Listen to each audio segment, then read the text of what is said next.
Hello students, hope you all are fine. Welcome to another lecture of microbial genetics. You are listening to your very favorite Dr. Sandeepan Sengupta, who is an assistant professor in microbiology. Corresponding to your core paper of microbial genetics, in our previous classes and lectures, we have been discussing all about mutation, various subtypes of mutation, like spontaneous mutation, induced mutation. We have discussed about some of the most prevalent mechanisms which are well known to generate spontaneous mutations, like tautomerism, frame shifts, DNA lesions generating apisites. Next to that, we have discussed about the agents which act as mutagens and are well known to induce mutations, like the various chemical agents, base analogues, alkylating agents, the various physical agents or the different forms of radiations like ionizing and non-ionizing radiations. We have discussed about the biological agents, which are the moving genetic elements or the transposons. Then additionally, we have also discussed about various subtypes of mutation, that is interesting subtypes occurring at the protein translation level, like missense, nonsense, silent mutation. We have discussed about other various subtypes, interesting subtypes of mutation which really sound very interesting, like hypermutation, directed or adapted mutation, then conditional mutation or conditionally lethal mutation, etc. So we have been discussing all about mutation, its various prevalent mechanisms and subtypes, that is the microbial genetics corresponding and the molecular mechanisms corresponding to mutations. Now let us move on to our next and today's topic of discussion, which is about the repair of damaged DNA. So today we'll discuss about the different repair systems which work to repair the DNA that is damaged in course of the errors in replication generating mutation. So what is the objective of today's talk? After listening to my talk of today, you'll come to know all about different repair systems which work to repair damaged DNA that is left out, or the damage that is left out as a result of errors in replication following mutation. And you'll also be able to address various queries which are related to different aspects of DNA repair. That is, the repair, the different molecular systems and the enzyme systems and the molecular mechanisms associated with different processes repairing damaged DNA that is all left out after the process of errors in replication and following the process of mutation. So let us start our discussion about repair of damaged DNA. So before directly moving on to repair, I would like to address a very important question that is all about fidelity of DNA replication. So dear students, hope you all know, we have also discussed in our previous lectures, what do you mean by fidelity of DNA replication? Fidelity is all about the accuracy of the process of DNA replication. And while going through fidelity, we actually take a look over the accuracy of the process. That is, how much error prone is the process of DNA replication. So how is the process of fidelity of the process of DNA replication maintained? That's a very important question which needs to be addressed. We have already discussed about that while going through various subtypes of mutation. Now let us recapitulate or recall that primarily the fidelity or accuracy of the process of DNA replication is maintained as a result of the enzymatic activities corresponding to the polymerase which is involved in the process of DNA synthesis or DNA replication. So what are those activities of polymerase? Those are the polymerization activity and the proofreading activity. So DNA poly actually has a very sensitive active site. The active site of the enzyme corresponding to the polymerization activity of DNA poly is very sensitive and is only fit for bases with certain geometry. So bases only with exact geometry or only with correct geometry will actually fit into the active site of the enzyme, which will then catalyze or work out the process of polymerization. So this is one way by which DNA poly maintains the accuracy of DNA replication. But still, errors or a wrong nucleotide is introduced in DNA during the process of synthesis for every 10 to the power 9 to 10 to the power 10 nucleotides added. So that is the frequency of an error in replication. That is, what is the frequency? For every 10 to the power 9 to 10 to the power 10 nucleotides added, one wrong base is inserted into the DNA. So besides the active site, or besides all that is associated with the story which goes on well for the active site and the polymerization activity and the geometry or specificity of the enzyme for geometrically correct bases, or for inserting geometrically correct nucleotides, and additional, that is, activity of the enzyme called proofreading activity, repairs or double checks, not repairs but rather double checks every added nucleotide. So what is this proofreading activity? It is also called 3' to 5' exonuclease activity of the polymerase enzyme. So this 3' to 5' exonuclease activity of the polymerase enzyme double checks every nucleotide base after it is added for the purpose of synthesis. And when therein lies, and when it sensitizes that a wrong base has been inserted, that is followed by a kinetic pause of the polymerase activity of the enzyme. So when every time a wrong base is inserted into the active site of the enzyme, the 3' to 5' exonuclease activity of the enzyme, that is polymerase enzyme, comes into action and brings about a kinetic pause into the process of DNA replication before, and provides the system time to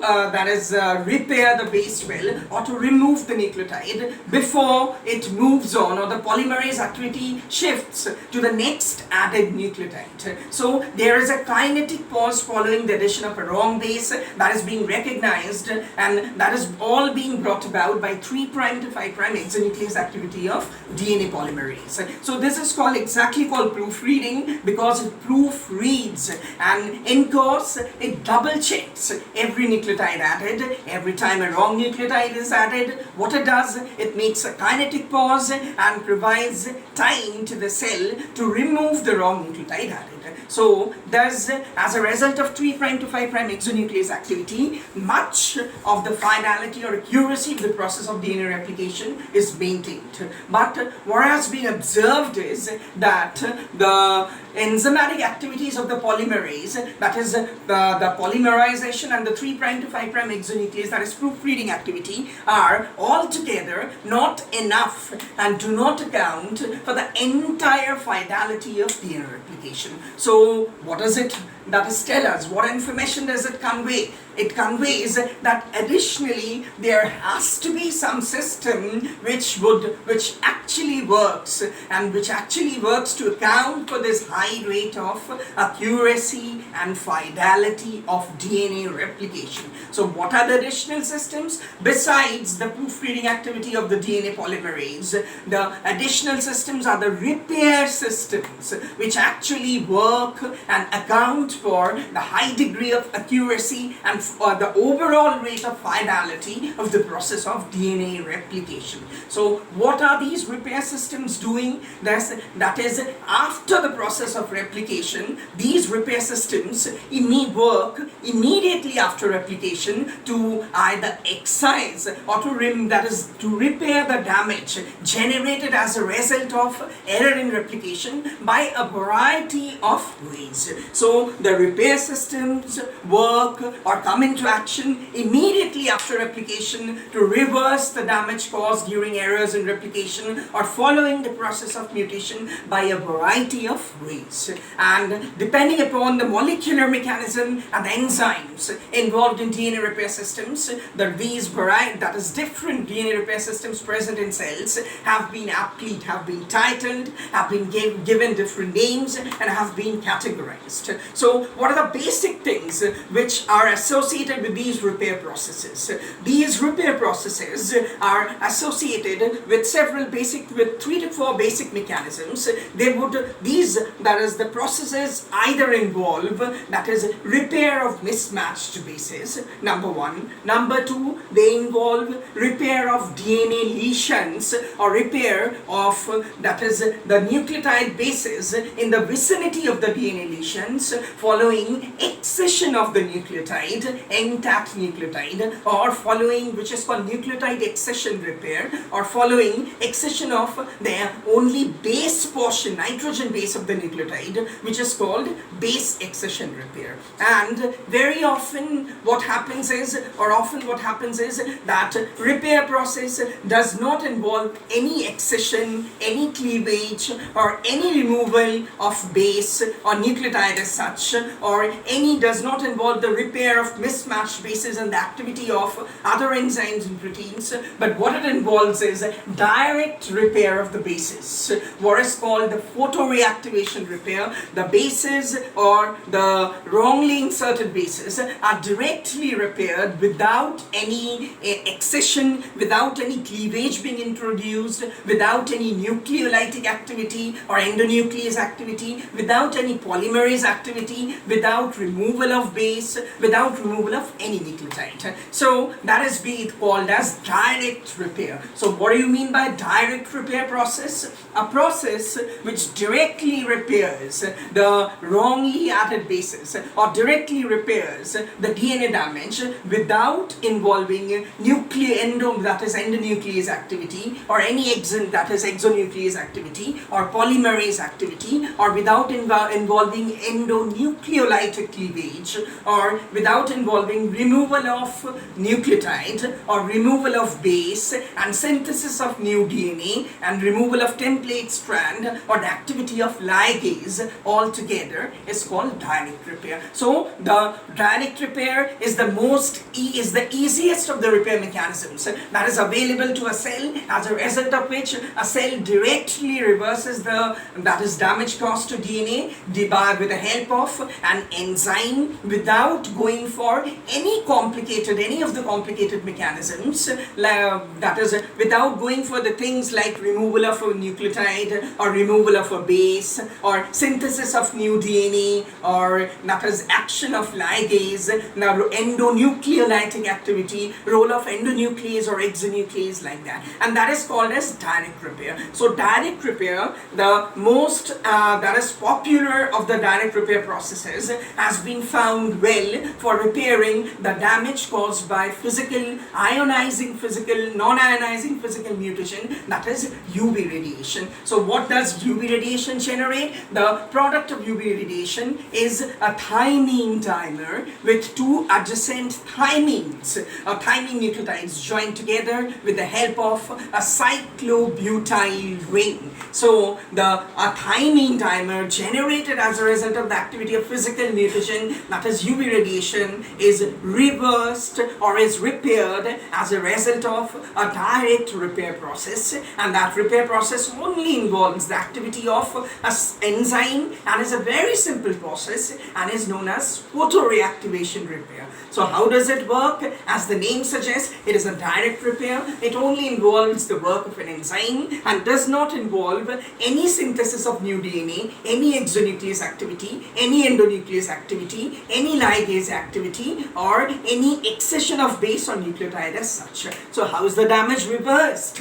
The damage is reversed directly with the help due to the activity of an enzyme which comes into action, or an enzyme which works on absorbing blue, that is a photon, or that is a photon of light that corresponds to the blue region in that is lying or having a wavelength of 300 to 500 nanometer. So that is called photoreactivation repair. The word photo refers to light, and from the name itself suggests that it is a light dependent direct process. So it involves the activity of an enzyme called photolase, which uses energy derived from light to repair directly or to reverse the damage without involving any synthesis of new DNA or any removal of base or any removal of nucleotide. side. So let us see how this enzyme photolyase works in the photoreactivation repair. The enzyme photolyase, actually the process is photoreactivation, and the activity of the enzyme depends upon the amount of light,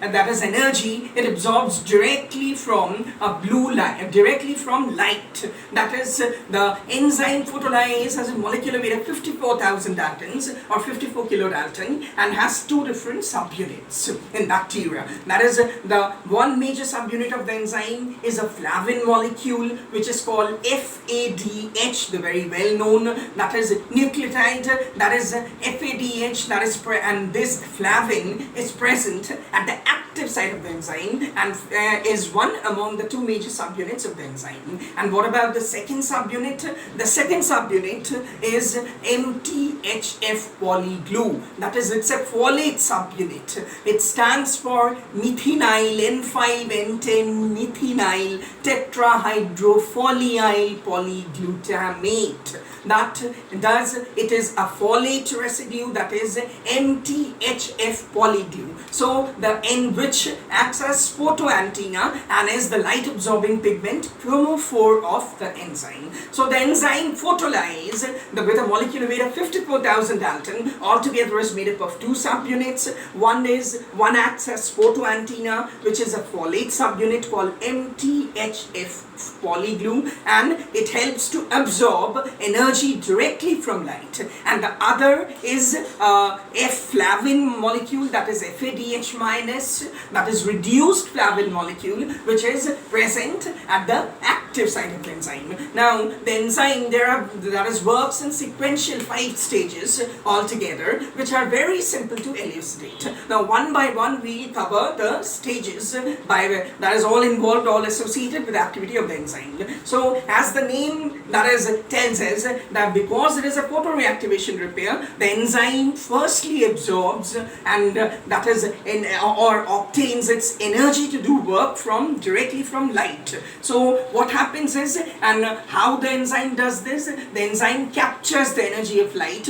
using its chromophore, using that subunit which is photoantenna. That is the folate subunit or N5N10 methinyl tetrahydrofoliyl polyglutamate. MTHF polyglue is the photoantenna of the enzyme, and that is for the enzyme or as a part of the enzyme. MTHF polyglue directly absorbs a photon, or that is a blue light photon corresponding to the wavelength of 300 to 500 nanometer, and on absorbing this energy, MTHF polyglue the subunit of the enzyme gets converted into its active state called MTHF polyglue star. So this is the first step of the activity of the process. Now at the first step, or as in the beginning of the process, the subunit called MTHF polyglue of the enzyme absorbs energy directly from light in the form, that is by capturing a blue light photon that has a wavelength in between 300 to 500 nanometer. Now in the second step of the process, MTHF polyglue minus, that is the excited subunit with absorbed that is energy, transmits or transfers this energy to the reduced flavin, that is FADH minus, the second subunit of the enzyme, which is present at the active site of the enzyme. So in the second step, after the MTHF polyglue absorbs energy from light, MTHF polyglue gets converted into MTHF polyglue star. That was the end of the first step. Now in the second step, the MTHF polyglue star, that is excited form of the folate subunit, transfers a part of its energy, excitation energy, to the reduced flavin molecule FADH minus, which is another subunit of enzyme and is present at the active site of the enzyme. Now after that, the end of this second step, FADH minus is excited to FADH minus star. So the subunit, that is the reduced flavin molecule FADH minus present at the active site of the enzyme, gets activated at the end of the second step and gets converted into FADH minus star. Now the third, what happens to this energy which is being captured converted, or which has been obtained, or which has been that is transferred to FADH minus to convert it into FADH minus star, what it does with that enzyme, the reduced flavin molecule with this activated enzyme, with this energy, that is FADH minus star, now is present at the active site of the enzyme and is that is transfers or uses this energy to directly reverse the damage. So while in course the FADH minus gets activated on absorbing energy, gets activated to FADH star minus at the active site of the enzyme, this activates the enzyme and now the enzyme works to reverse the damage. So FADH in course of as a result of the third step of the process, the FADH minus star on getting activated and on receiving energy and on getting activated to FADH minus, from FADH minus to FADH star, transfers a part of its energy to thymine dimers and in order to reverse the damage and to restore the monomers. So this is the third step of the process, in which what happens at the end of the third step, a part of the energy that is absorbed by FADH minus and that is the absorbed by FADH minus and after getting activated, that is FADH minus star, has been transferred to the thymine or pyrimidine dimer to reverse the damage. Now what happens in the fourth step? Now in the third and the fourth steps altogether, that is the energy that is transferred from FADH minus star to thymine dimers, and the transferred energy makes or induces electronic rearrangements in the thymine dimer to restore the monomers. So as a result, in the third and fourth step, as a result of the transferred energy, the energy which the thymine dimer obtains from FADH star minus molecule present at the active site of the enzyme, electronic rearrangements occur in the thymine dimer, and these electronic rearrangements bring about or are followed by structural rearrangements in thymine dimers, and help with these electronic rearrangements help to break down the cyclobutyl ring joining the two thymine dimers together. So what is the result of step 3 and step 4? At the end of these electronic rearrangements, which happen to occur in step 3 and step 4, the dimers are restored to monomers at the end of step 4. That is, the two joined thymine dimers, which are joined together by a cyclobutyl ring as a result of electronic rearrangements and structural shifts or structural rearrangements, are reverted back to thymine monomers. So this is the outcome for which the process has been activating, or for which the process has come into function. That is this is how the thymine dimers or the damage is reversed, and the thymine dimers are converted back into monomers, and the thymine monomers are restored at the end of the step 4 of the process. Now there is one more step, which is the final step of the process, that is step 5. So what happens in the final stage of the process? Now while the thymine monomers are restored, and as a result of electronic shifts and structural rearrangements, the thymine dimer or cyclobutyl ring of the thymine dimer is broken down. The extra energy from this thymine, that is after the thymine monomers are that is restored, the excess of energy is transferred back to FADH molecule, that is flavin nucleotide, at present at the active site of the enzyme, thereby reducing the molecule to FADH minus. Hence, at the final stage, the excess of energy is channelized to the active site of the enzyme to restore reduced flavin molecule, that is to transform FADH to FADH minus, which is then present at the active site of the enzyme. So the flavin molecule is reduced, and the reduced form of the flavin molecule, FADH minus, is restored in the active site of the enzyme at the final stage of the process. So this was the story of photoreactivation repair. This is how the enzyme photolyze, that is absorbing energy, obtaining energy directly from light with the help of its two subunits, that is MTHF polyglue and FADH minus, that is reverses and the thymine dimers, the damage caused to DNA in the form of two thymine dimers of DNA, then breaks open the cyclobutyl ring and helps to restore the thymine monomers and restores the individual thymine monomers all together. So this is the story of photoreactivation repair. And why is it called a direct repair? It is called a direct repair because it directly involves the activity of an enzyme and does not involve any accession or any base accession or nucleotide accession or DNA synthesis or activity of any polymerase or any ligase as such. Thereby it is free of nucleotide accession or base accession, or it is free of DNA synthesis, hence it's directly reverses the damage and is thereby a form of direct repair. Now there are two to three additional direct repair mechanisms which work in the same way,